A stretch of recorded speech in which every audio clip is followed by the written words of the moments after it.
11. 가난한 자, 괴로운 자를 돕다. 마리우스는 누옥의 계단을 천천히 올라갔다. 그가 막 그의 독방에 들어가려는 순간 자기를 따라오는 종드레트의 큰딸을 복도에서 자기 뒤에 얼핏 보았다. 이 계집애는 그에게 보기에 가정스러웠다. 그의 오프랑을 가지고 있는 것은 그녀였다. 그것을 돌려달라고 하기에는 너무 늦었다. 그 관역마차는 더 이상 거기에 없었고 그 상마차는 썩 멀리 가 있었다. 더구나 그녀는 그 돈을 돌려주지 않을 것이다. 아까 왔던 사람들의 주거를 그녀에게 묻는 건 쓸데없는 일이었다. 그녀가 그걸 전혀 모른다는 건 분명했다. 왜냐하면 파방투라고 서명한 편지의 겉봉에는 생자크티 오파 성당의 자비로운 어르신께라고 되어 있었으니까. 마리우스는 방에 들어가서 자기 뒤의 문을 밀었다. 문이 닫히지 않았다. 그가 돌아오니 방긋이 열린 문을 붙잡고 있는 손 하나가 보였다. 뭐야, 누구야? 하고 그는 물었다. 그것은 종드레트의 큰딸이었다. 당신이요? 하고 마리우스는 거의 쌀쌀하게 말을 이었다. 그래, 여전히 당신이군요. 무슨 일이요? 그녀는 생각에 잠겨 있는 것 같았고 대답하지 않았다. 그녀는 더 이상 아침의 자신감이 없었다. 그녀는 들어오지 않고 복도 그늘에 있었고 거기서 마리우스는 방긋이 열린 문으로 그녀를 보았다. 자, 대답을 해야죠. 내게 뭘 원하죠? 하고 마리우스는 말했다. 그녀는 침울한 눈으로 그를 쳐다보았는데 그 눈에는 일종의 빛이 어렴풋이 빛나고 있는 것 같았다. 그녀는 그에게 말했다. 마리우스 씨, 슬퍼 보이시네요. 무슨 일이 있어요? 내가? 하고 마리우스는 말했다. 네, 당신이. 난 아무 일 없어. 그렇잖아요. 아니요. 그렇지 않다고요. 날 괴롭히지 마요. 마리우스는 다시 문을 밀었으나 그녀는 계속 문을 붙잡고 있었다. 이 봐요 하고 그녀는 말했다. 당신 잘못이에요. 당신은 부자는 아니지만 오늘 아침에 친절했어요. 지금도 또 그래주세요. 당신은 내게 먹을 걸 주셨어요. 이젠 당신에게 무슨 일이 있는지 말해줘요. 당신은 슬퍼요. 그게 빤히 보여요. 난 당신이 슬픈 걸 원치 않아요. 그러기 위해 뭘 해야 하지요? 내가 어떤 일에 도움이 될 수는 없을까요? 날 써줘요. 당신의 비밀을 묻지는 않겠어요. 내게 말할 필요는 없지만 여하튼 나도 쓸모가 있을지 몰라요. 나는 능히 당신을 도울 수 있어요. 나는 아버지를 도와드리니까요. 편지를 전한다거나 남의 집에 간다거나 이 집 저 집 찾아다닌다거나 주소를 찾는다거나 누구의 뒤를 밟는다거나 나도 그런 일엔 도움이 돼요. 그러니 무슨 일이 있는지 얼마든지 말씀하셔도 좋아요. 내가 사람들에게 가서 말할게요. 때로는 누군가가 사람들에게 말해주면 그것만으로도 일을 알기에 충분하고 모든 것이 잘 돼요. 나를 써줘요. 한 가지 생각이 마리우스의 머리를 스쳐갔다. 물에 빠진 자는 지푸라기로 움켜잡는다. 그는 종드레트 처녀에게 다가갔다. 내 말 들어? 하고 그는 그녀에게 말했다. 그녀는 기쁨으로 눈을 반짝이면서 그의 말을 막았다. 오, 그래요. 내게 반말을 해줘요. 난 그게 더 좋아요. 그래. 하고 그는 말을 이었다. 너가 그 노인을 그 딸과 함께 이리로 모시고 왔지? 네. 그분들 주소를 아느냐? 아니요. 나를 위해 그걸 찾아내 주어. 종드레트 처녀의 침울하던 눈은 기쁨에 빛났다가 다시금 흐려졌다. 바라시는 건 바로 그거예요? 하고 그녀는 물었다. 그래. 그분들을 아셔요? 아니. 그러니까 하고 그녀는 얼른 말을 이었다. 그 여자를 모르지만 알고 싶다는 거죠. 그분들이 그 여자가 된 그녀의 말에는 뭔지 알 수 없는 의미 있고 신랄한 것이 있었다. 어쨌든 할 수 있나? 하고 마리우스는 말했다. 그 아름다운 아가씨의 주소를 갖게 해달라는 거죠? 그 아름다운 아가씨라는 말에도 또 마리우스를 짜증나게 하는 미묘한 뜻이 있었다. 그는 말을 이었다. 어쨌든 상관없어. 아버지와 따님의 주소, 그분들의 주소란 말이야? 그녀는 그를 물끄러미 바라보았다. 내게 뭘 주실 거예요? 뭐든지 바라는 대로. 뭐든지 바라는 대로요? 그럼 주소를 알아내 드리죠. 그녀는 고개를 숙였다. 그러고는 거친 동작으로 문을 확 잡아당겨 문이 닫혔다. 그는 의자에 털썩 주저앉아 머리와 두 팔꿈치를 침대에 쳐박고 걷잡을 수 없는 생각들에 빠졌는데 마치 현기증에 사로잡힌 것 같았다. 아침부터 일어난 그 모든 것, 천사의 출현, 그의 사라짐, 그 계집애가 아까 그에게 말했던 것, 엄청난 절망 속에 떠있던 희망의 빛, 이런 것들이 어수선하게 그의 머릿속을 가득 채웠다. 갑자기 그는 몽상에서 확 깨어났다. 종드레트의 높고 거친 목소리가 들렸는데 그가 하는 말은 그에게는 가장 이상한 관심거리들로 가득 차 있었다. 그게 확실하다고. 그리고 난 그를 알아봤단 말이야. 종드레트는 누구 얘기를 하고 있었을까? 그가 누구를 알아봤을까? 르블랑 씨를? 그의 위르실의 아버지를? 뭐라고? 종드레트가 그분을 알고 있었다고? 마리우스는 그 모든 정보를 이렇게 갑자기 그리고 뜻밖의 갖게 될 것인가? 그 모든 정보 없이는 그의 삶이 그 자신에게 애매했는데 그가 사랑하는 이가 누구인가를, 그 처녀가 누구인가를, 그녀의 아버지가 누구인가를 그는 마침내 알게 되는가? 그들을 덮고 있던 그토록 짙은 어둠이 바야흐로 밝혀지려 하는 순간이었는가? 그 베일이 곧 찢어지려 하는가? 아, 하늘이여. 그는 서랍장에 올라갔다기보다는 오히려 뛰어 올라가 칸막이의 작은 천창 옆에 다시 자리를 잡았다. 그는 종드레트의 빈민굴 내부를 다시 보았다. 12.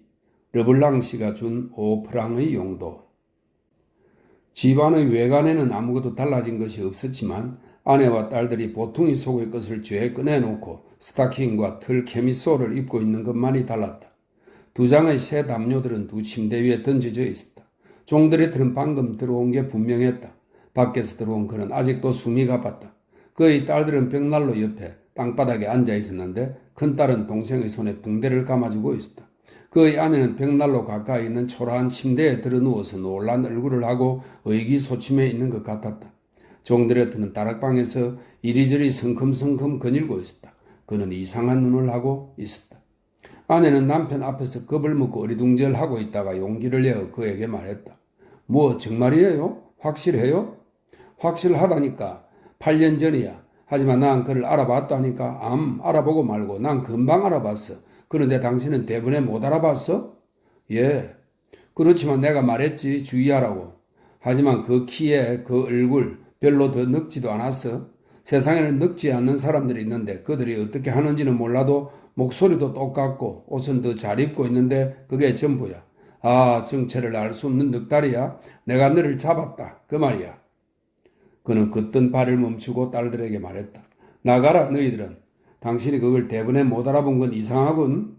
그녀는 시키는 대로 하려고 일어섰다. 어머니가 중얼거렸다. 저 애는 손이 아픈데 바람을 쐬는 게 그애에게 좋아. 어서 하고 종드레트는 말했다. 이 사람에게는 아무도 말대꾸하지 않는 것이 분명했다. 두 딸은 나갔다. 그녀들이 문에서 막 나가려 할 때 아버지는 큰딸의 팔을 잡고 독특한 말투로 말했다. 5시 정각에 돌아오느라 둘 다 말이다. 너희들이 필요할 테니까.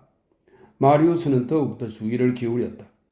아내와 단둘이 남자 종드레트는 다시 걷기 시작해 방 안을 말없이 두세 바퀴 돌았다.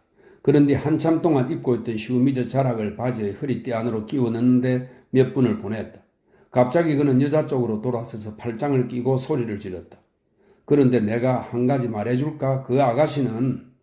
아니 뭐요 그 아가씨는? 하고 아내는 대꾸했다. 마리우스는 의심할 여지가 없었다. 그것은 바로 그 여자 이야기임에 틀림없었다. 그는 크게 걱정하며 귀를 기울였다. 그의 온 생명이 그의 귀에 쏠렸다. 종드레트는 몸을 구부리고 아내에게 낮은 목소리로 말했다. 그러고는 다시 몸을 일으켜 큰 소리로 말을 마쳤다. 그 계집애야. 그년이라고? 하고 아내는 말했다. 그년이야. 하고 남편은 말했다. 어떤 표현으로도 어머니의 그년이라고 라는 말에 있는 것을 나타낼 수는 없으리라. 그것은 경악과 격분, 정오, 분노가 무시무시한 의조 속에 한때 섞이고 결합된 것이었다. 그녀의 남편이 그녀의 귀에 몇 마디 말한 것만으로도 아마 처녀의 이름이었으리라. 졸고 있던 그 뚱뚱보 여자가 깜짝 깨어나 불쾌한 여자에서 무시무시한 여자가 되기에 충분했다. 그럴 수가 있어요. 하고 그녀는 외쳤다. 우리 딸들은 맨발로 다니고 입을 드레스 하나도 없는 걸 생각하면 그런데 뭐라고요? 세틴 외투에 비로드 모자 반장화 그리고 모든 것 200프랑 어치도 더 되는 옷을 입고 그녀를 귀부인이라고들 생각할 거예요? 아니요. 당신이 잘못 본 거예요. 하지만 처음에 그 계집애는 소름이 끼쳤는데 이 애는 꽤 아름다워요. 정말 꽤 아름다워요. 그 계집애일 리 없어요. 그 계집애라니까 글쎄 두고 봐. 이렇게 요지부동한 단정을 듣고 종드레트의 아내는 그 금발머리에 넓적한 붉은 상판떼기를 들어 야릇한 표정으로 천장을 쳐다보았다. 그때 마리우스에게는 남편보다도 그녀가 훨씬 더 무서워 보였다. 그것은 흡사 호랑이의 눈초리를 한 암태지였다. 아니 그래 하고 그녀는 말을 이었다. 우리 딸들을 불쌍하다는 듯이 바라보던 그 무섭게 어여쁜 아가씨, 그게 그 거지 새끼라고? 애기 망할 고년의 배때기를 나막신 발로 냅다 차서 터뜨려 버렸으면 좋겠다. 그녀는 침대에서 뛰어내려 머리털은 흐트러지고 콧구멍은 벌렁거리고 입은 해버러지고 두 주먹을 발끈 쥐어 뒤로 돌리고 한참 서 있었다. 그러다가 초라한 침대에 다시 누웠다. 사내는 계집에게는 주의도 하지 않고 이리저리 걸었다. 그렇게 잠시 침묵을 지키다가 그는 아내에게 다가가 그녀 앞에서 발을 멈추고는 조금 전처럼 팔짱을 끼었다. 그런데 내가 또 한 가지 알려줄까? 뭐예요? 하고 그녀는 물었다. 그는 짧고 나지막한 목소리로 대답했다. 나도 이제 수가 났단 말이야. 아내는 저희가 미쳤나 하는 것 같은 눈으로 그를 주시했다. 그는 말을 계속했다. 피려먹을. 벌써 꽤 오래전부터 난 불이 있으면 굶어 죽고 빵이 있으면 얼어 죽는 그런 신세였어. 나는 이제 공궁이 진절이 났다. 내 짐과 다른 놈의 짐, 난 더 이상 농담하지 않는다. 난 더 이상 이걸 우스꽝스럽게 여기지 않는다. 말재롱은 이제 그만. 하늘이시여. 짓궂은 장난은 이제 그만. 영원한 하느님 아버지시여. 나도 이제 배고프면 먹고 목마르면 마시고 싶다. 폭은 폭식하고 잠을 자고 아무것도 하지 않을 것. 나도 내 차례를 갖고 싶다는 거야. 돼지기 전에 나도 좀 백만장자가 되고 싶다. 그는 빈민구를 한 바퀴 돌고 덧붙였다. 다른 놈들처럼. 그게 무슨 뜻이에요? 하고 아내가 물었다. 그는 머리를 흔들고 눈을 깜빡이고 한 가지 실험을 하려는 내거리의 물리학자처럼 목소리를 높였다. 무슨 뜻이냐고? 들어봐. 쉬, 그렇게 큰 소리로 말하지 마요. 사람들이 들어서는 안 될 일이라면? 하고 그녀는 중얼거렸다. 듣긴 누가 들어? 옆방 녀석? 그 녀석이 방금 나가는 걸 내가 봤어. 그나마 그가 듣겠어? 그 덩치 큰 바보가? 그리고 또 그 녀석이 나가는 걸 내가 봤다고 말하지 않아. 그러면서도 일종의 본능에서 종드레트는 목소리를 낮추었지만 그의 말소리가 마리우스에게 들리지 않을 만큼 낮추지는 않았다. 다행히도 눈이 내리고 있어서 가로수의 마차들 소리를 약하게 했기 때문에 마리우스는 그 대화를 하나도 놓치지 않고 다 들을 수 있었다. 마리우스가 들은 건 이러했다. 잘 들어. 잡혔어. 그 거부가. 그런 거나 진배 없어. 일은 벌써 다 됐어. 다 마련이 됐어. 내가 사람들도 만나봤고 그 놈은 오늘 저녁 6시에 오거든. 60프랑을 가지고 온다고. 악당 같으니. 내가 어떻게 그들에게 토해냈는지 보았나? 60프랑이니 셋집 주인이니 2월 4일이니 하면서 말이야.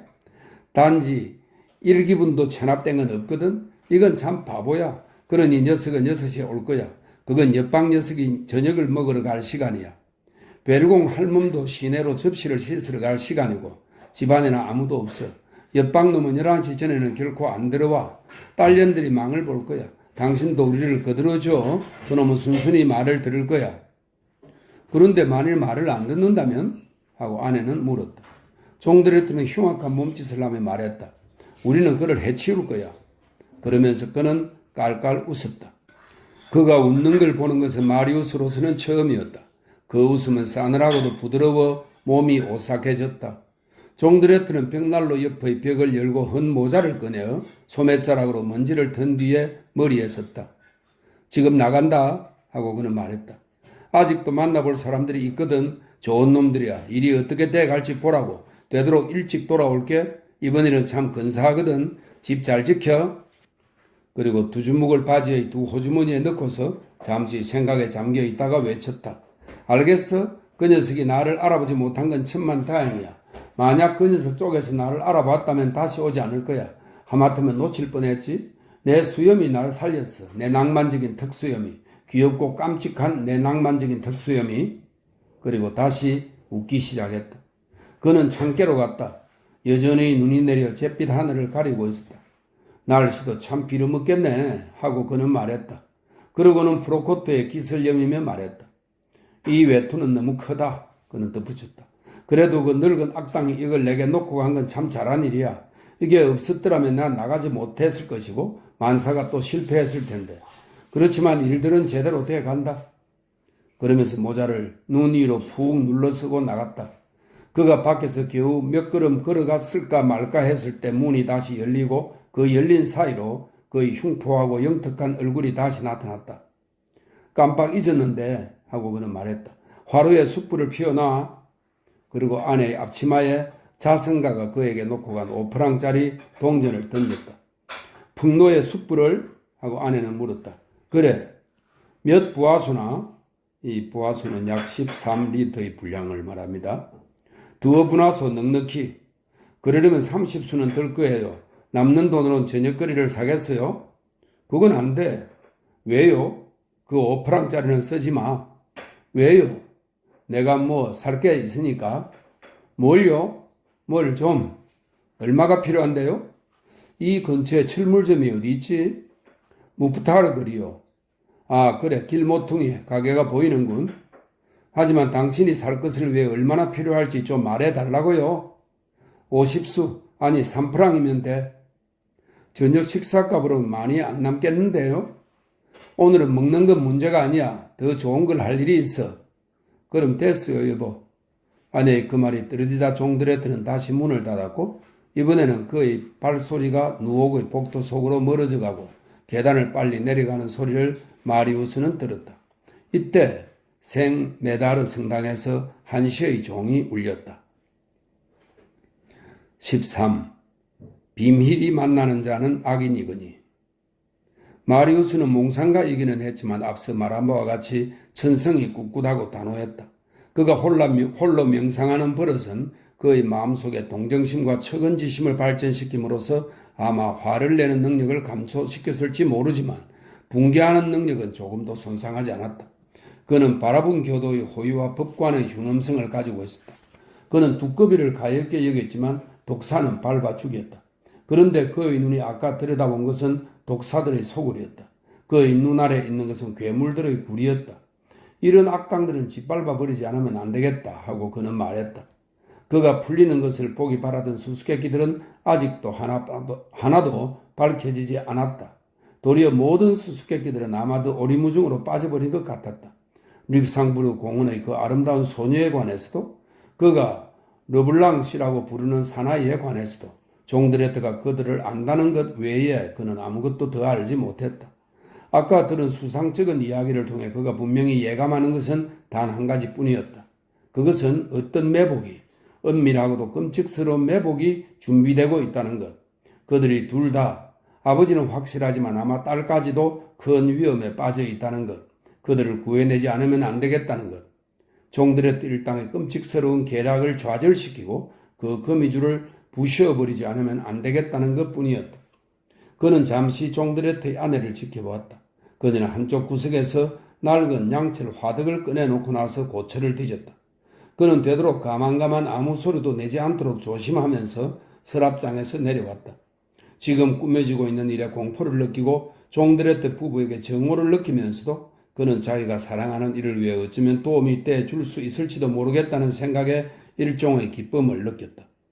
그러나 어떻게 할까? 위협당하고 있는 사람들에게 알려줄까? 그들을 어디서 찾아냈는지? 그는 그들의 주소를 알지 못했다. 그들은 그의 눈앞에 잠깐 다시 났다. 다시금 파리의 광막한 10년 속에 다시 잠겨버렸다. 저녁 6시에 르블랑 씨가 당도할 때 문에서 기다리고 있다가 그에게 함정이 있다는 걸 알려줄까? 그러나 종드레트와 그의 일당은 그가 숨어 기다리는 걸 볼 것이고 이곳은 행인이 없고 그들은 그보다 힘이 셀 것이니 그들은 무슨 수를 써서라도 그를 붙잡거나 아니면 그를 물리쳐버릴 텐데 그러면 마리우스가 구출하려던 사람은 파멸하리라. 방금 1시가 울렸는데 매복은 6시에 이루어질 예정이었다. 마리우스 앞에는 그때까지 5시간밖에 없었다. 할 일은 한 가지뿐이었다. 그는 웬만한 예복을 입고 목에 비단 네크치프를 메고 모자를 쓰고 나갔다. 맨발로 입기 위를 걸어가는 것보다 더 큰 소리를 내지 않고. 한편으로 종드레트의 아내는 계속 고철을 뒤적거리고 있었다. 일단 집 밖으로 나가자 그는 퍼티방카의 거리에 다다랐다. 그는 그 거리의 중간쯤에 있었는데 그 가까이에 어떤 곳들에서는 뛰어넘을 수 있는 매우 낮은 담이 있고 이 담은 공터에 면해 있다. 그는 골똘히 생각에 잠겨 천천히 걸었고 눈이 그의 발소리를 줄였는데 갑자기 아주 가까이에서 말하는 목소리가 들렸다. 그는 돌아다 보았다. 거리에는 인기척이 없었다. 아무도 없었다. 대낮이었다.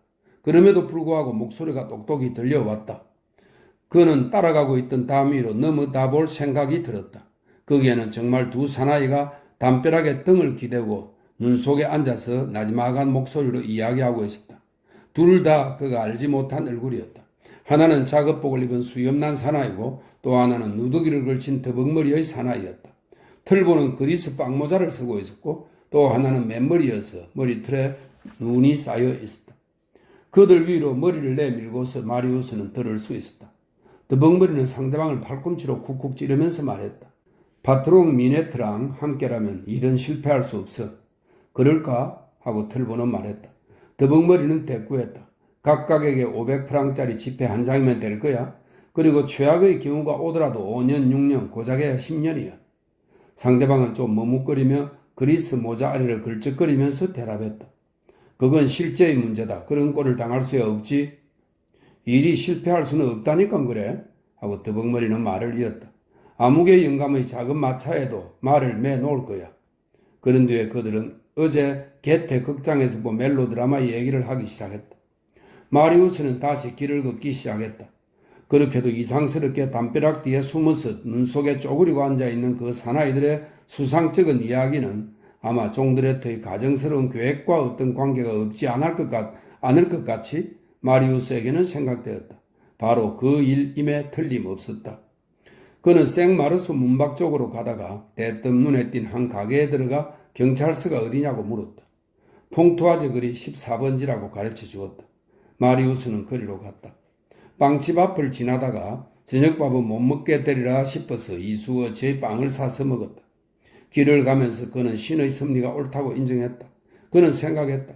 만약에 오늘 아침에 종드레트의 딸에게 거의 5프랑을 주지 않았더라면 그는 르블랑시의 쌍마차를 따라갔을 것이고 따라서 아무것도 몰랐을 것이니 종드레트 일가의 매복에는 아무런 장애도 없었을 것이고 르블랑시는 파멸했을 것이고 그리고 아마 그분의 따님도 그분과 함께 거리 되었을 것이다 라고. 14. 경찰이 변호사에게 2자루의 주먹치기 권총을 주다. 퐁투아즈 거리 14번지에 이르러 마리우스는 위층에 올라가서 경찰서장을 찾았다. 서장님은 부재 중입니다. 하고 한 사완아이가 말했다. 하지만 그를 대신하는 사복 형사 한 분이 계십니다. 그분에게 이야기하시겠습니까? 급하십니까? 그렇소. 하고 마리우스는 말했다. 사완은 그를 서장실로 안내했다. 거기에는 키가 큰 남자가 살 칸막이 뒤에 난로에 몸을 기대고 쇠깁의 깃이 달린 펑퍼짐한 망토 자락을 두 손으로 치켜들고 있었다. 네모진 얼굴, 얇은 입술의 야무진 입, 매우 사나운 반백의 텁스룩한 구렛나룻, 상대방의 호주머니도 뒤집어 보는 듯한 눈초리. 그것은 꿰뚫이 보는 눈초리가 아니라 뒤져보는 눈초리라고 말할 수 있었다. 이 사나이는 종드레트에 못지않게 사납고 무서워 보였다. 집 지키는 개도 때로는 만나는 사람에게 늑대 못지않게 불안을 주는 수가 있다. 무슨 일이요? 하고 그는 마리우스에게 불손하게 말했다. 경찰서장님이요? 그는 부재 중이요. 내가 그를 대신하고 있어. 극비의 사건입니다. 그렇다면 말하시오. 그리고 매우 급합니다. 그럼 빨리 말하시오.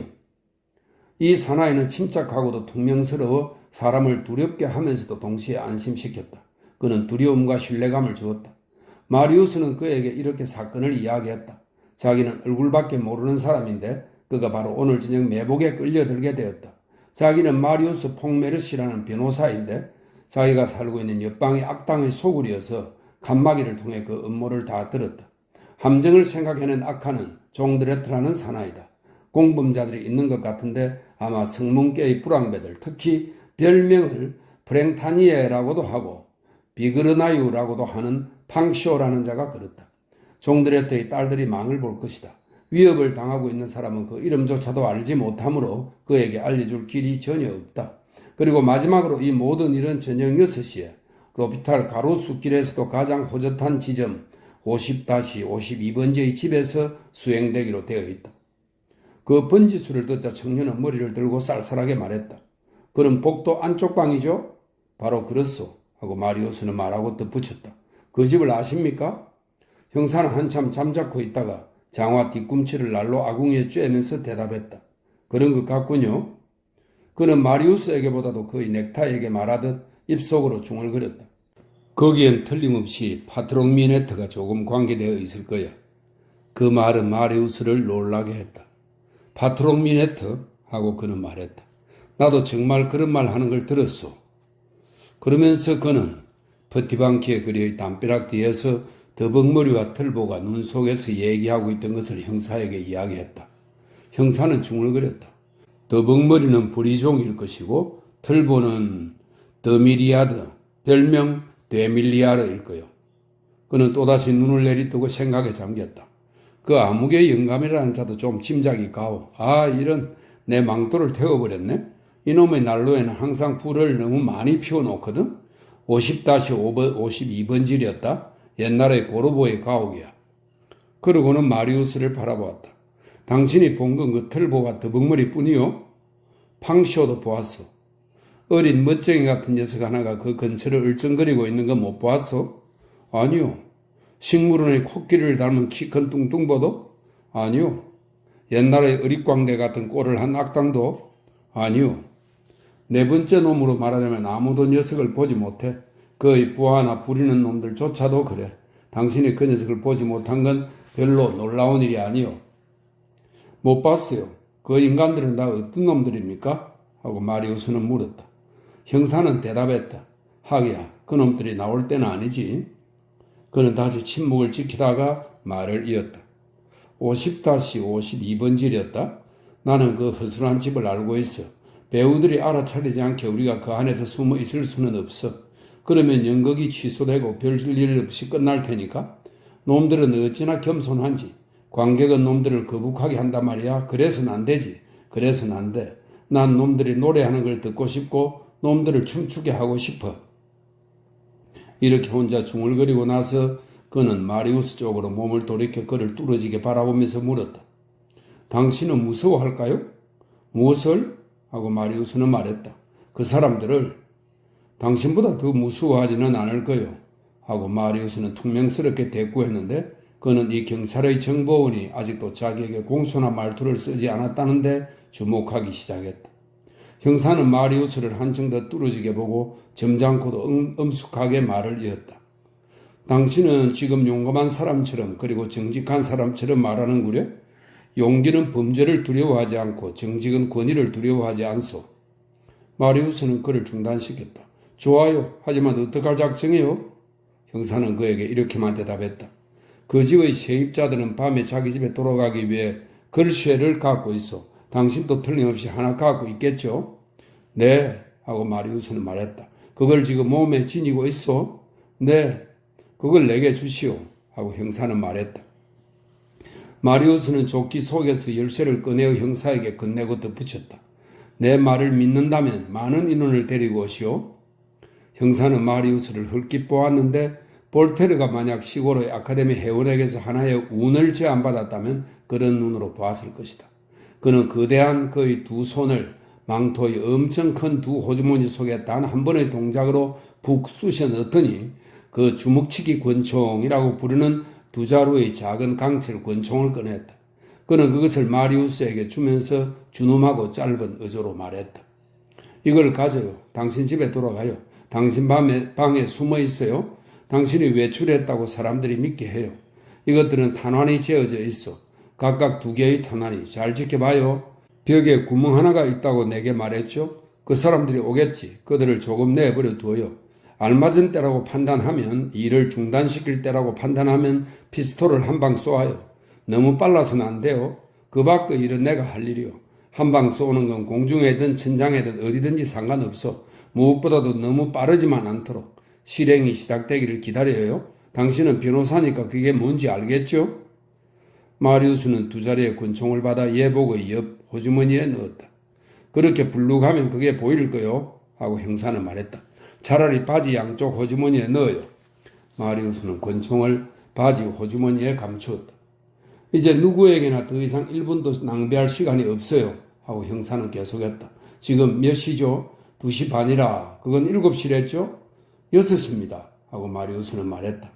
아직도 시간은 있지만 충분하다고는 할 수 없어. 하고 형사는 말했다. 아까 내가 한 말을 조금도 잊지 마요. 빵! 하고 한 발 피스톨을 쏘아요. 염려 마요. 하고 마리우스는 대답했다. 마리우스가 나가려고 문 손잡이에 손을 댔을 때 형사가 그에게 소리를 질렀다. 그런데 그전에라도 만약 내가 필요하면 이리로 오든지 사람을 보내요. 사복 형사 자베르를 찾아요. 이 사람이 자베르네요. 15. 종드레트가 물건을 사다. 그 후 좀 지나서 3시경 쿠르페락이 보시에와 함께 우연히 무프타르 거리를 지나가고 있었다. 눈은 더욱더 쏟아져 천지간을 메우고 있었다. 보시에가 쿠르페락에게 말하는 중이었다. 이렇게 눈이 펑펑 쏟아지는 걸 보면 하늘에 흰나비들의 유행병이 퍼져 있는 것 같아. 갑자기 보시에는 성문 쪽으로 거리를 올라가고 있는 마리우스를 보았는데 그의 태도가 특이해 보였다. 저런 마리우스야 하고 보시에는 부르짖었다. 나도 봤어 하고 쿠르페락은 말했다. 그에게 말 걸지 말자. 왜? 그는 바빠. 무엇 때문에? 넌 저의 외모를 못 봤니? 무슨 외모를? 그는 어떤 사람의 뒤를 밟고 있는 어떤 사람 같아. 정말이야 하고 보시에는 말했다. 저의 눈을 좀 보라고 하고 쿠르페락이 말을 이었다. 하지만 대체 누구의 뒤를 밟고 있는 걸까? 어떤 꽃장식 모자를 쓴 귀여운 시골 처녀겠지. 그는 연애를 하고 있어. 하지만 하고 보시에는 지적했다. 나는 거리에서 꽃장식 모자도 귀여운 시골 처녀도 안 보인다. 여자라고는 하나도 없어. 쿠르페락은 바라보더니 외쳤다. 한 산의 뒤를 밟고 있다. 과연 모자를 쓴 그리고 뒤에서밖에 보이지 않지만 그 희뜩희뜩한 수염을 분명히 알아볼 수 있는 한 사나이가 마리우스로부터 한 20걸음쯤 앞에서 걸어가고 있었다. 그 사나이는 너무 커서 몸에 맞지 않은 세프로코트와 흑두성이의 더럽고 남루한 바지를 입고 있었다. 보시에는 깔깔 웃었다. 저 사람은 대체 뭐야? 저것? 하고 쿠르페락이 말을 이었다. 시인이야. 시인들은 곧잘 토끼 가죽 장수들의 바지를 입고 상원 의원들의 프로코트를 입고 다니거든. 마리우스가 어디로 가는지 보자 하고 보시에가 말했다. 저 사람이 어디로 가는지 보자. 저들을 따라가자. 응? 보시에 하고 쿠르페락은 외쳤다. 모이독수리, 당신은 대단히 잔인한 사람이군. 한 사내를 따라가는 또 한 사내를 따라간다. 그들은 오던 길을 되돌아갔다. 마리우스는 정말 종드레트가 무프타르 거리를 지나가는 것을 보고 그를 몰래 살피고 있었다. 종드레트는 벌써 자기를 붙잡고 있는 하나의 눈이 있는 줄은 꿈에도 모르고 앞으로 나아가고 있었다. 그는 무프타르 거리를 떠났고 마리우스는 그가 그라시웨즈 거리의 가장 끔찍스러운 초라한 집 하나로 들어가는 걸 보았는데 그는 거기서 15분쯤 있다가 무프타르 거리로 되돌아왔다. 그는 그 당시 피에르롱바르 거리의 모퉁이에 있던 철물점에서 발을 멈추었는데 몇 분 후에 마리우스는 그가 흰 나무 자루가 달린 커다란 끌 하나를 프로코트 아래에 감추어 들고 나오는 것을 보았다. 퍼티장티 거리의 언덕에서 그는 왼편으로 와 퍼티방키의 거리에 재빨리 도착했다. 해가 지고 있었고 잠시 그쳤던 눈은 다시 내리기 시작했으며 마리우스는 여느 때와 같이 행인이 없는 퍼티방키의 거리의 바로 모퉁이에서 매복을 하고 거기서 종드레트를 더 따라가지 않았다. 그는 그렇게 하기에 잘했다. 왜냐하면 마리우스가 더벅머리와 수염틀보가 이야기하는 걸 들었던 그 낮은 담 가까이에 이르자 종드레트는 몸을 돌려 아무도 자기 뒤를 밟거나 자기를 보고 있는 사람이 없는 것을 확인한 뒤에 그 담을 뛰어넘어 자취를 감추었기 때문이다. 그 다음에 인접한 공터는 평판이 나쁜 옛 상마차 집의 뒷마당과 통하고 있었는데 이 상마차 집은 파산했지만 아직도 흙간에 낡은 마차 몇 대를 가지고 있었다. 마리우스는 종드레트가 집에 없는 틈을 타서 돌아가는 것이 현명하다고 생각했다. 게다가 시간이 가고 있었다.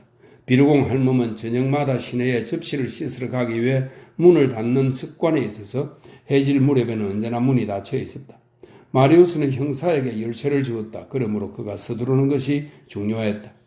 저녁이 되었고 날이 거의 저물었다. 지평선과 무한한 공간에서 태양이 비춰진 것은 더 이상 한 점밖에 없었는데 그것은 달이었다. 달은 살페트레르 양농원의 나지막한 둥근 지붕 뒤에서 붉게 떠오르고 있었다. 마리우스는 성큼성큼 걸어서 50-52번지로 돌아왔다. 그가 도착했을 때 문은 아직도 열려 있었다. 그는 계단을 살금살금 걸어 올라가 복도의 벽을 따라 그의 방으로 슬그머니 들어갔다. 독자는 기억하겠지만 복도의 양쪽은 고미다락 방들인데 모두 새노을 빈 방이었다. 비르공 할머니는 보통 그 문들을 열어두고 있었다. 그 문들의 하나 앞을 지나면서 마리우스는 비어있는 작은 방 안에 가만히 서 있는 천창을 통해 떨어지는 한 줄기 햇빛에 약간 희게 보이는 꼼짝도 않는 네 사람의 머리를 본 것 같았다. 마리우스는 남의 눈에 띄지 않으려고 그것을 보려고 애쓰지 않았다. 그는 들키지 않고 소리도 내지 않고 그의 방에 되돌아올 수 있었다.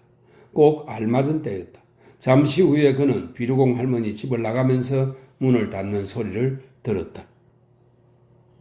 16.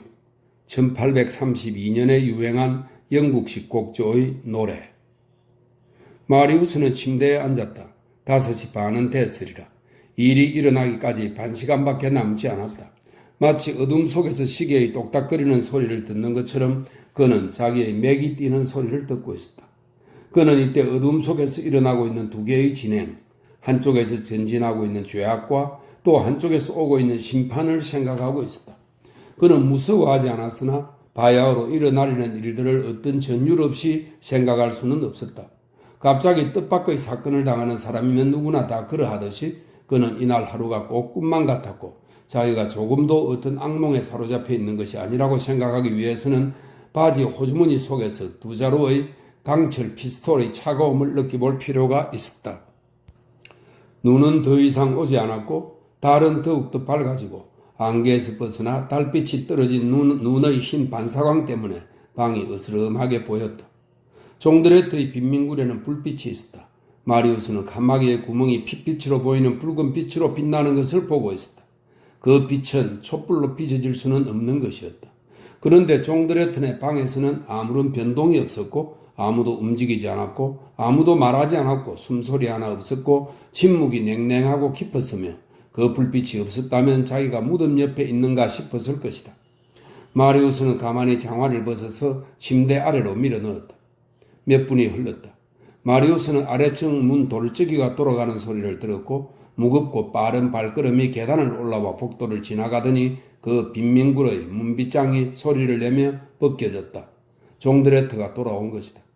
갑자기 여러 사람들의 목소리가 들렸다. 온 가족이 다락방에 있었다. 다만 그들은 주인의 부재 중에 침묵을 지키고 있었던 것이다. 어미 늑대의 부재 중의 새끼 늑대들처럼. 나다 하고 그가 말했다. 어서 오세요 아빠 하고 딸들이 소리쳤다. 어때요? 하고 어머니가 말했다. 다 천천히 돼가 하고 종드레트는 대답했다. 한데 발이 되게 시리네. 옳지 잘했어. 옷을 갈아입었군. 당신이 신뢰감을 불어넣을 수 있어야 할 거야. 완전히 나갈 준비를 하고 있어요. 내가 말한 것 아무것도 잊지 않겠지? 다 잘하겠지? 안심하세요. 그런데 하고 종드레트는 말했다. 그러고는 말을 다 마치지 않았다. 마리우스는 그가 무언가 묵직한 것을 탁자 위에 내려놓는 소리를 들었는데 10중 8구 그가 산 끌일이라. 한데 여기서 뭘 좀 먹었나? 하고 종드레트는 말을 이었다. 예 하고 어머니는 말했다. 커다란 감자 3개와 소금이 있었어요. 마침 불이 있어서 그걸 익혔죠. 좋아 하고 종드레트는 말했다. 내일은 다들 데리고 나가 나랑 저녁을 먹는다. 오리 한 마리와 자질구레한 것들이 있을 거야. 샤를 10세의 식구들처럼 저녁 식사를 할 거야. 만사 형통이거든. 그러고는 목소리를 낮추어 덧붙였다. 주위 덫은 열려있다. 고양이들도 저기에 있다. 그는 더 목소리를 낮추어 말했다. 저걸 불에 놓아.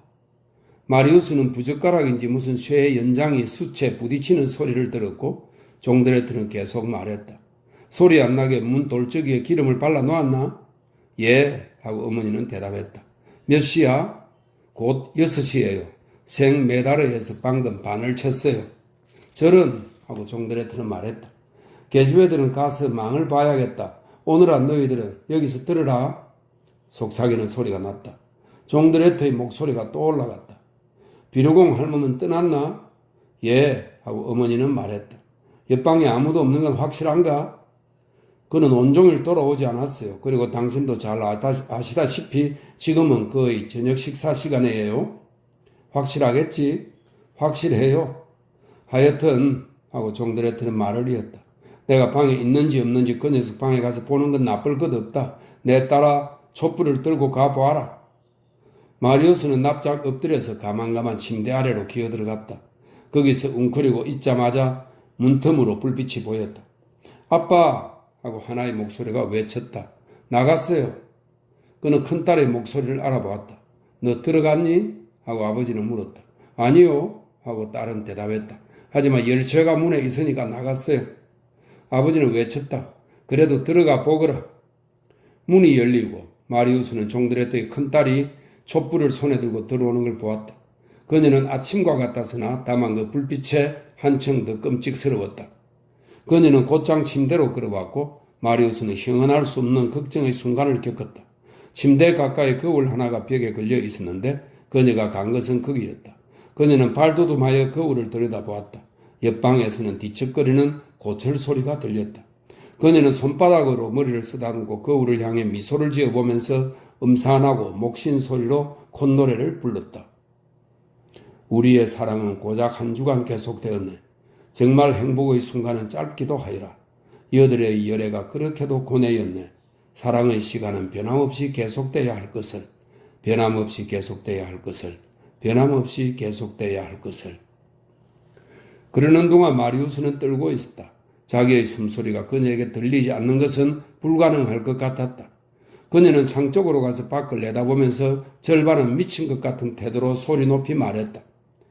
파리가 흰 셔츠를 입으니 얼마나 추한가. 그녀는 다시 거울로 돌아와서 또다시 자기 얼굴을 연방 앞에서 들여다보았다가 좀 옆으로 들여다보았다가 하면서 갖가지로 얼굴 모양을 지어보았다. 얘 대체 뭐 하는 거냐? 하고 아버지는 소리를 질렀다. 침대 아래랑 가구들 아래를 보고 있어요. 하고 그녀는 여전히 머리를 매만지면서 대답했다. 아무도 없어요. 멍청아. 하고 아버지는 호통쳤다. 당장 이리 와. 시간 낭비하지 마라. 가요 가. 하고 그녀는 말했다. 눈코 뜰 새가 없네. 그녀는 콧노래를 불렀다. 그대가 영광을 찾아 나와 헤어지면 내 슬픈 마음은 어디고 그대의 발걸음을 따라가리라. 그녀는 마지막으로 한 번 더 거울을 보고 문을 닫고 나갔다. 잠시 후 마리우스에게 복도에서 두 처녀의 맨발 소리와 그녀들에게 외치는 종드레트의 목소리가 들렸다. 단단히 주의해라. 하나는 성문 쪽이고 또 하나는 퍼티방키의 거리의 모퉁이다. 한시도 집문에서 눈을 떼지 마라. 그리고 조금이라도 무엇가 보이면 즉시 이리 오너라. 후다닥 뛰어와. 돌아오기 위해 열쇠는 있겠지. 큰딸이 중얼거렸다. 눈 속에서 어떻게 맨발로 망을 본담? 내일 새빨간 비단 반장화를 사주마. 하고 아버지는 말했다. 그녀들은 계단을 내려갔고 잠시 후에 다시 닫히는 아래층 문소리가 그녀들이 밖에 나가 있는 것을 알렸다. 이제 집안에 있는 것은 마리우스와 종드레트의 가시벗이 뿐이다. 그리고 10중 8구 비어있는 다락방의 문 뒤에 어스름 속에 마리우스가 언뜻 보았던 그 수수께끼 같은 인간들도 있을 것이다. 17. 마리우스에게서 받은 5프랑짜리의 용도. 마리우스는 이제 자기 관측소의 제자리로 돌아갈 때가 왔다고 판단했다. 그는 눈 깜짝할 사이에 그리고 젊은이답게 사뿐 뛰어 칸막이의 구멍 옆으로 갔다. 그는 들여다보았다. 종드레트의 집 내부는 괴이한 광경을 나타내고 있었으며 마리우스는 아까 거기에 보았던 이상한 빛을 이해했다. 거기에 초 한 자루가 녹슨 촛대에 켜어 있었으나 실제로 방을 비추고 있는 것은 그것이 아니었다. 빈민굴 전체가 벽난로에 놓고 숯불을 가득 피워놓은 꽤 큰 양철 풍로의 반사광에 의해 밝혀져 있었는데 그것은 종드레트의 아내가 아침에 준비해놓은 풍로였다. 숯이 타고 있어서 화로가 뻘겋고 푸른 불꽃이 너울거리고 있어서 종드레트가 피에르롱바르 거리에서 산 끌의 형태를 분명히 알아볼 수 있었는데 그 끌은 잉글불에 꽂혀 시뻘겋게 달구어지고 있었다. 문 가까이 한쪽 구석에 어떤 예정된 용도를 위해 배치되어 있는 것처럼 두 개의 무더기가 보였는데 하나는 고철 무더기 같고 또 하나는 밧줄 무더기 같았다. 이 모든 것은 무엇이 꾸며지고 있는가를 전혀 몰랐던 사람에게는 매우 불길한 생각과 매우 단순한 생각 사이에서 마음이 흔들리게 했을 것이다.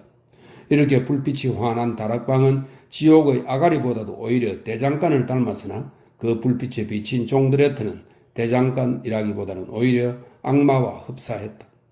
잉글불의 열기가 하도 뜨거워서 탁자 위의 양초는 풍로 쪽이 녹아 비스듬히 타버렸다.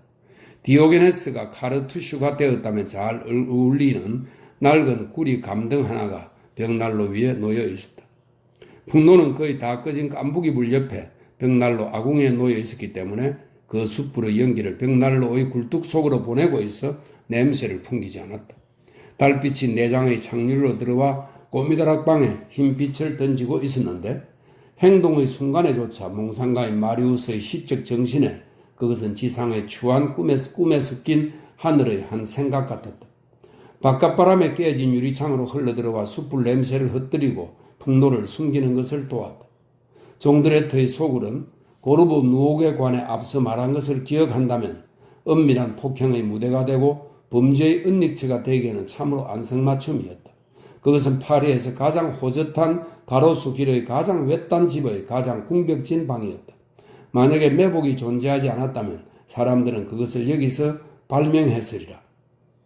한 가옥 전체의 두께와 다수의 비어있는 방들이 이 빈민구를 가로수 길에서 갈라놓고 있었고 담장과 울타리들로 둘러싸인 광대한 공터 쪽으로 나 있었을 단 하나의 창도 갈라놓고 있었다. 종드레트는 파이프에 불을 붙이고 짚을 빼어버린 의자에 앉아서 담배를 피우고 있었다. 아내가 그에게 나지막한 목소리로 말하고 있었다. 만약에 마리우스가 쿠르페락이었다면, 다시 말해서 인생의 어떠한 경우에도 웃는 그런 사람들 축에 들어 있었다면 그의 눈길이 종드레트의 아내 위에 떨어졌을 때 그는 웃음을 터뜨렸으리라. 그녀는 샤를 10세의 즉위식에 참석한 무관들의 모자와 꽤 비슷한 깃털 달린 검은 모자를 쓰고 메리아스 속치마 위에 엄청 큰 바둑판 무늬의 쇼를 걸치고 그녀의 딸이 아침에 멸시했던 남자 신을 신고 있었다. 이 옷차림은 종드레트에게서 이런 감탄을 자아냈다.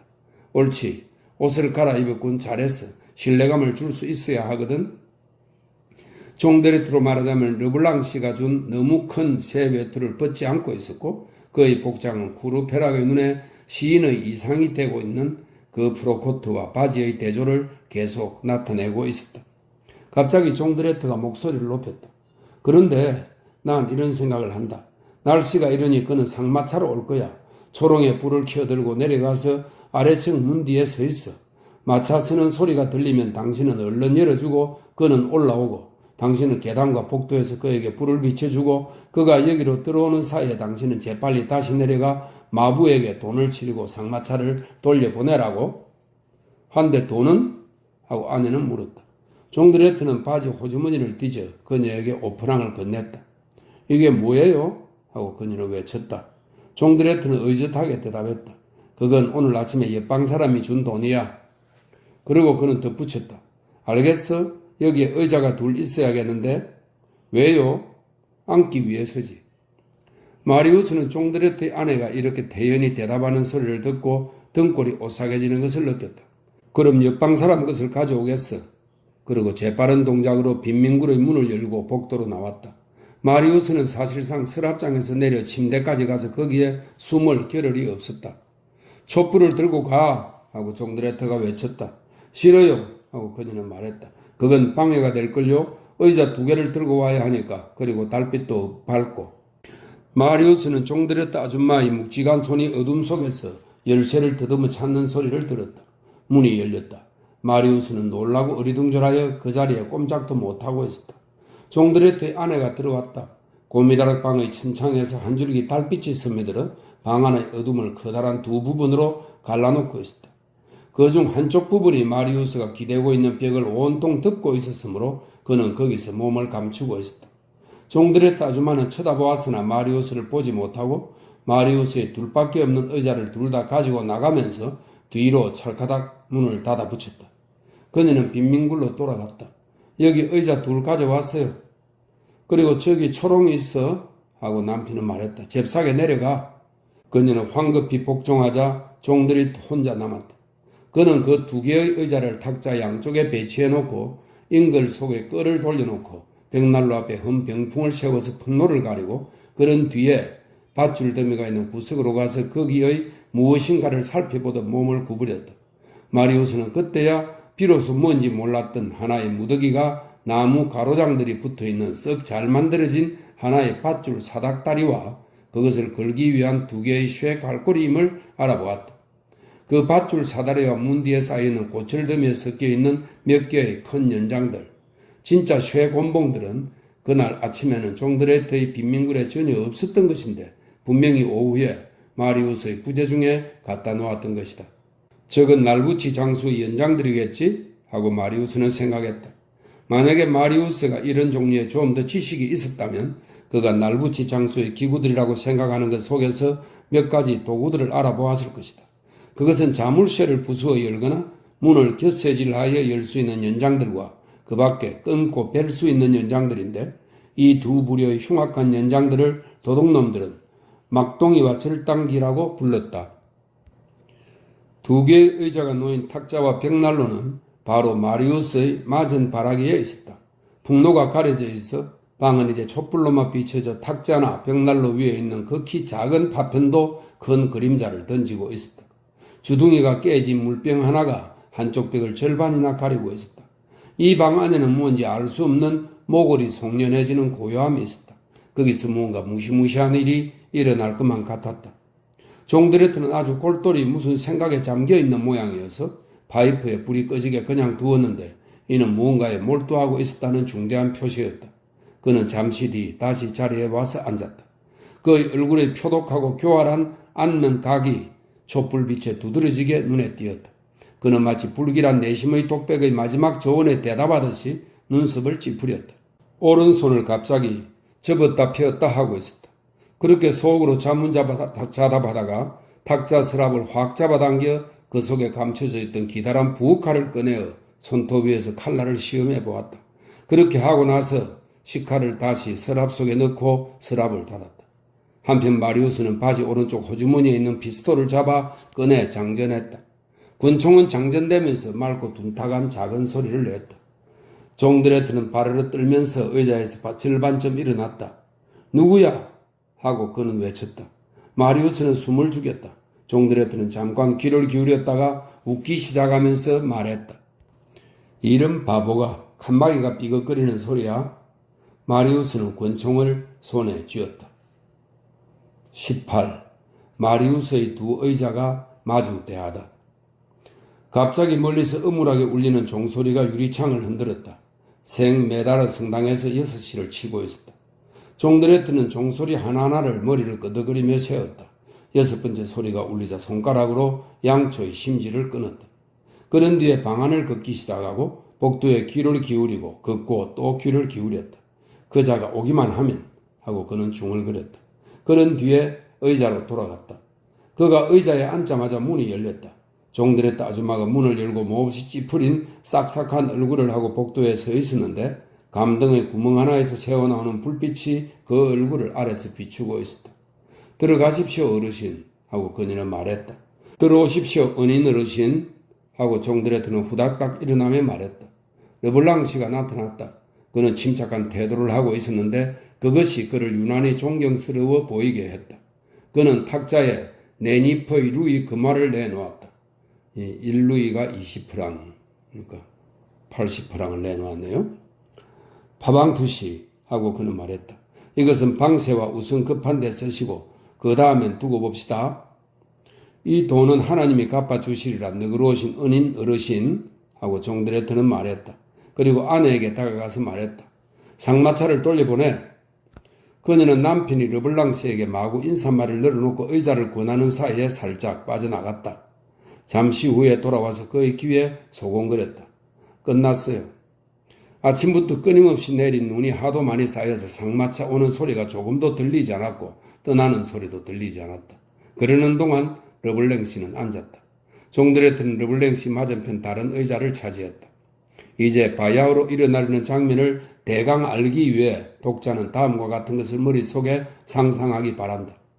얼어붙은 겨울밤, 거대한 수위처럼 달빛 아래 눈에 덮인 하얀 샬페트리엘의 적막함, 그 비극적인 가로수 길과 길게 늘어선 검은 너름나무들을 여기저기서 붉게 비추고 있는 가로등의 약한 불빛, 1km 주위 사방에 아마 행인 하나 없을 것 같은 길거리, 극도의 고요함과 무서움, 그리고 어둠에 쌓여있는 고르보 누옥, 그 누옥 속에, 그 적막 속에, 그 어둠 한복판에 촛불 하나 켜져 있는 종드레트의 널따란 고미다락방, 그리고 이 빈민굴에서 탁자 앞에 앉아있는 두 사나이, 태연자약한 르블랑시, 빙글에 웃고 있는 무시무시한 종드레트, 한쪽 구석의 압력대 어미, 그리고 칸막이 뒤에 아무도 몰래 숨어서서 한마디 말도 놓치지 않고 일거일동도 놓치지 않고 피스톨을 손에 쥐고 망을 보고 있는 마리우스.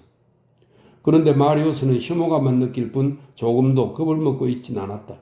그는 권총 손잡이를 꼭 쥐고 안도감을 느끼고 있었다.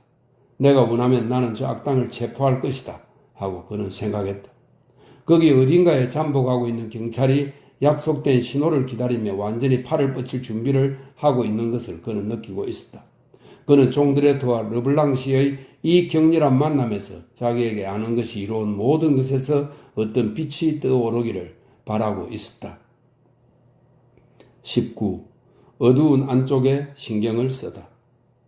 앉자마자 르블랑시는 비어있는 그 초라한 침대 쪽을 돌아보았다. 가엾은 다친 따님은 어떻소? 하고 그는 물었다.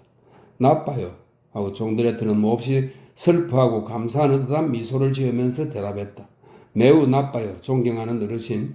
제 언니가 데리고 불어버 진료소로 치료받으러 갔지요. 그 애들을 곧 보실 겁니다. 금방 돌아올 겁니다. 파방트 부인께서는 좀 나으신 것 같군요. 하고 르블랑시는 종드레트 아내의 괴상한 옷차림을 헐끗 바라보면서 말을 이었는데 그녀는 마치 벌써 출구를 지키듯이 문과 르블랑시 사이에 서서 위협하고 거의 싸우는 자세를 하고서 그를 주시하고 있었다. 여편네는 죽을 지경입니다. 하고 종드레트는 말했다. 하지만 어떡합니까 어르신? 저 사람은 아주 씩씩합니다. 저 여자는요. 이건 여자가 아니에요. 이건 황소예요. 아내는 그런 칭찬에 마음이 감동해 구슬림을 받은 괴물 같은 교태를 지으며 부르짖었다. 당신은 언제나 제게 너무도 친절하시오 종드레트 씨. 종드레트라고? 하고 르블랑 씨는 말했다. 나는 당신 이름이 파방트인 줄 알고 있었는데요. 파방트의 별명이 종드레트예요. 하고 얼른 남편은 말을 이었다. 배우는 아호입지요. 그리고 아내에게 어깨를 으쓱했으나 르블랑 씨는 그것을 보지 못했는데 그는 아양스러운 힘찬 어조로 계속 짓거렸다. 아, 저 불쌍한 사람과 저는 언제나 의좋게 살아왔지요. 만약에 그렇지 않았다면 저희에게 뭐가 남아있겠습니까? 저희는 그토록 불행하답니다. 존경하는 어르신, 팔은 있어도 일거리가 없어요. 용기는 있어도 직업이 없어요. 정부는 어떻게 이걸 처리하는지 모르겠어요. 그렇지만 명예를 걸고 맹세하지만 어르신, 저는 급진 공화주의자가 아니에요. 어르신, 저는 민주주의파 사람도 아니고 정부를 원망하지도 않아요. 하지만 제가 만약 장관이라면 맹세코 일이 이렇게 돼가지는 않을 겁니다. 이를테면 말이에요. 전 딸년들에게 한지 상자 만드는 직업이라도 배우게 해주고 싶었죠. 뭐? 직업이라고? 그래요, 직업이죠. 단순한 직업이요. 밥벌이 수단요, 밥벌이 수단요. 이렇게도 몰라가다니, 은인 어르신. 저희가 예전에 어떠했는가를 생각할 때 얼마나 놀라운 타락입니까? 오, 슬프도다. 저희가 잘 살던 때의 것은 아무것도 남아있지 않아요. 단 한 가지밖에는, 제가 소중히 여기는 한 폭의 그림밖에는. 하지만 그것도 처분해야 할 신세입니다. 입에 풀칠을 해야 하니까. 역시 입에 풀칠을 해야 하니까. 이같이 종드레트가 얼굴에는 여전히 신중하고 교활한 표정을 잃지 않으면서도 눈에 띄게 횡설수설하는 동안 마리우스는 눈을 들어 방 안쪽에 이제껏 보지 않았던 어떤 사람을 보았다. 한 사나이가 방금 들어왔는데 하도 조용히 들어와서 문 돌적이 돌아가는 소리를 아무도 듣지 못했던 것이다. 이 사나이는 자줏빛 메리아스 조끼를 입고 있었는데 그것은 낡고 해지고 때묻고 끈기고 주름마다 구멍이 숭숭 뚫려 있었다. 게다가 펑퍼짐한 비로드 바지를 입고 발에는 나막신을 신고 셔츠도 입지 않고 목에는 아무 장식도 없고 문신을 한 두 팔을 발가숭이로 드러내고 있었으며 얼굴은 새까맣게 칠하고 있었다. 그는 팔짱을 끼고서 가까운 쪽의 침대 위에 묵묵히 앉아 있었는데 종드레트의 아내 뒤에 있었기 때문에 희미하게밖에 보이지 않았다. 사람의 시선을 알리는 그 자력적인 본능 같은 것으로 르블랑 씨는 마리우스와 거의 동시에 뒤를 돌아다 보았다. 그는 놀란 기색을 나타내지 않을 수 없었는데 그것이 종드레트의 눈에 띄지 않을 수 없었다. 아, 난 또 뭐라고? 제게 주신 외투를 보시는 거죠? 하고 종드레트는 아양스러운 얼굴을 하고 단추를 채우면서 외쳤다. 내게 맞습니다. 정말 내게 맞습니다. 저 사람은 누구요? 하고 르블랑 씨는 말했다.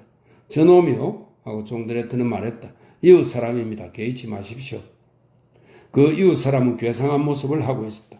그렇지만 생마르소 성문 밖에는 화학품 제조 공장들이 많다.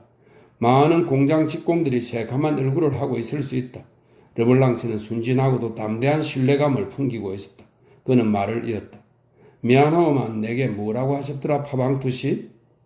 제가 하던 말은 어르신 그리고 친애하신 보호자님 하고 종드레트는 대꾸였다.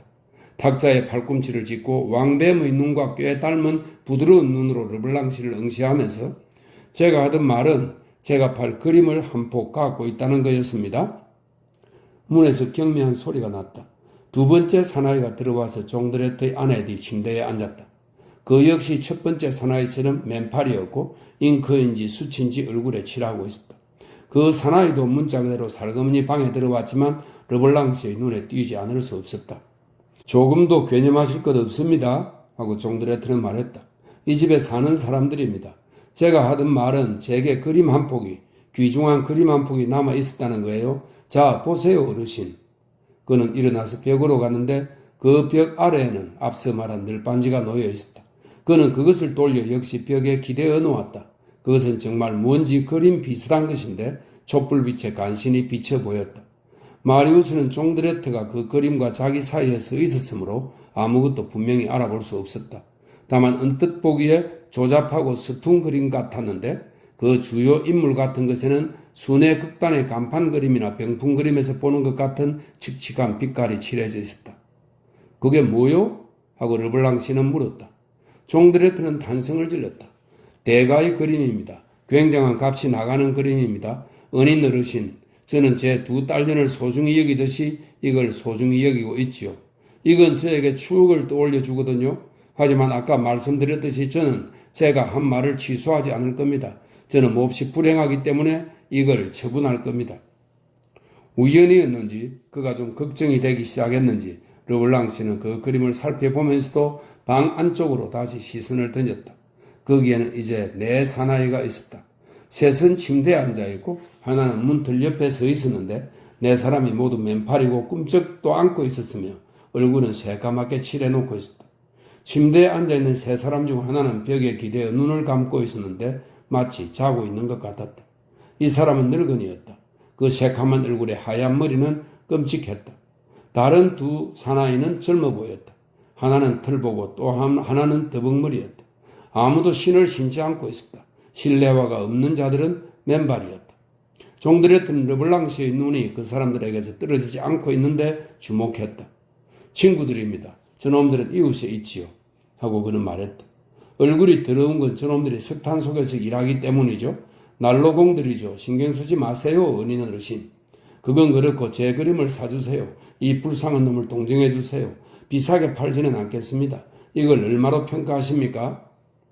하지만 하고 르블랑시는 경계하는 사람처럼 종드레트를 똑바로 보면서 말했다. 이건 어떤 술집 간판이군요. 좋기 3프랑은 나가겠죠. 종드레트는 부드럽게 대답했다. 지금 지갑은 갖고 있습니까? 1000에퀴로 만족하겠습니다만. 에퀴는 이 5프랑짜리 은화를 말합니다. 그러면 5000프랑이네요. 르블랑시는 일어나서 벽에 몸을 기대고 얼른 방 안을 둘러보았다. 왼편으로 창 쪽에는 종드레트가 있고 오른편으로 문 쪽에는 종드레트의 아내와 네 사나이가 있었다. 네 사나이는 움직이지 않고 있었고 그를 보는 것 같지도 않았다. 종드레트가 하도 멍한 눈을 하고 하도 애처로운 의조로 다시 말하기 시작했으므로 르블랑시는 자기 눈앞에 있는 것이 단지 가난 때문에 정신이 돈 사람일 뿐이라고 생각했을지도 모른다. 만약에 제 그림을 안 사주신다면 친애하는 은인 어르신 하고 종드레트는 말했다. 저는 어찌할 도리가 없습니다. 저는 이제 냇물에 직접 몸을 던지는 수밖에 없습니다. 저는 두 딸년들에게 중형 판지 상자 만드는 일을 새해의 선물 상자 만들기를 배우게 해주려고 했다는 걸 생각하면 좋아. 그렇다면 유리가 땅바닥에 떨어지지 않도록 안쪽으로 늘 조각이 붙은 탁자 하나가 필요하지요. 특수한 화로며 나무와 종이 또는 헝겊등으로 분간해서 쓸 강도가 다른 풀을 따로따로 넣어놓기 위한 3칸짜리 단지며 판지를 끊는 칼, 본을 뜨기 위한 털, 강철 못을 받기 위한 망치, 집게 등이 필요한데 제기랄 내가 할 게 뭐야 내가. 그 모든 것이 하루에 사수를 벌기 위해 필요하다고요. 그리고 14시간이나 일을 하고 그리고 상자마다 13번이나 여직공 손들을 거쳐요. 그리고 종이를 적시고 그리고 조금도 얼룩지지 않게 하고 불을 식지 않게 하고 제기랄 말이지 하루에 사수라 어떻게 살아가란 말입니까? 말하면서도 종드레트는 자기를 지켜보는 르블랑시를 보지 않았다. 르블랑 씨의 눈은 종드레트를 응시하고 있었고 종드레트의 눈은 문을 응시하고 있었다. 마리우스의 숨가쁜 주인은 한 사람에게서 또 한 사람에게로 가곤 했다. 르블랑 씨는 자문하는 것 같았다. 이건 백치인가? 종드레트는 단조롭고 애운하는 듯한 의조에 온갖 다양한 억양으로 두석은 되풀이했다. 저는 이제 냇물에 몸을 던지는 수밖에 없습니다. 저는 일전에 그를 향으로 아우스트리츠 다리 쪽으로 3걸음이나 내려갔죠. 벼랑간 그의 흐린 눈이 무섭게 타오르는 불길처럼 이글거리고 그 작은 사람이 쑥 일어서서 무시무시해지고 르블랑시 쪽으로 한 걸음 내딛고 그에게 천둥 같은 목소리로 부르짖었다. 이런 건 다 문제가 아니오. 당신은 나를 알아보는가?